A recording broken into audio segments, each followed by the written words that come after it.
Girls on Panzer's finale Part 1 review. This is the first of 6 short films which include the story of this peculiar yet entertaining alternative history anime in which teams of schoolgirls fight each other in Second World War tanks.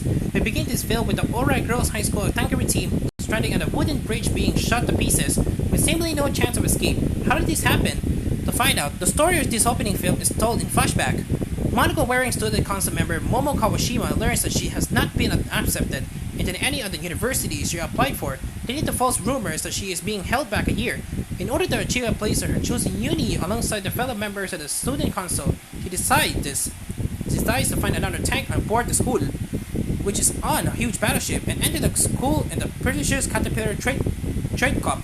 Tankery team leader Mio Nishizumi and the fellow members of her anglerfish team learn that there is a tank in the deepest part of the ship, full of the school's roughest students. In the end, they discover a gang of piratical Navy's-inspired delinquents who have been using a British First World War era Mark IV tank as a smokehouse. In the end, these students join them as a shark team.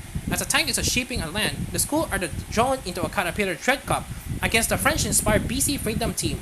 On the surface, Mio and her team have this match in the bag as the French team members are constantly fighting amongst themselves, but they soon discover their hidden talents. One of the high things that stands out for me regarding the Girls and Panzer in general is that it has been going on for some considerable time now, and the gaps between each installment have been surprisingly large. The collection of 6 films began in 2017, and so far there has been a 2-year gap between each one, with the 4th and 5th parts currently in production. Because of this, one of the things that happens to me is whenever a new Girls on Panzer anime comes out, it makes me think, oh, I forgot that was still going like this, and it makes me want to go back and catch up on everything. It is, however, frustrating that its finale is taking so long to complete.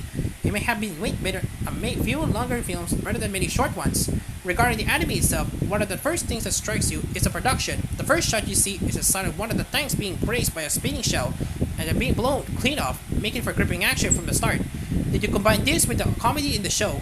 Admittedly, much of the humor is basic and based on stereotyping, but for me it works. The new novel tank characters are particularly pleasing and add plenty of laughs, in particular with the challenge the anglerfish tank crew to a series of duels, with Hana taking part in the battle with the leader Ujin to see who can drink the most shots of non-alcoholic rum, which could not be confused with the character Rum, and also is part of the novel gang as a tank driver. The only thing missing with these new characters, as far as I can tell, is a typical piracy in English dub. Regarding extras, there is a Japanese promo, a trailer for Part 2, and Texas opening and closing. The ending song, Enter Intermission, is the same that has been used in previous Girls and Panzer releases. The opening is a new piece, Grand Symphony, sung by Sayaka Sasaki, and is pretty good. Part 1 of this final collection has been good, and I'm looking forward to Part 2. 9 over 10.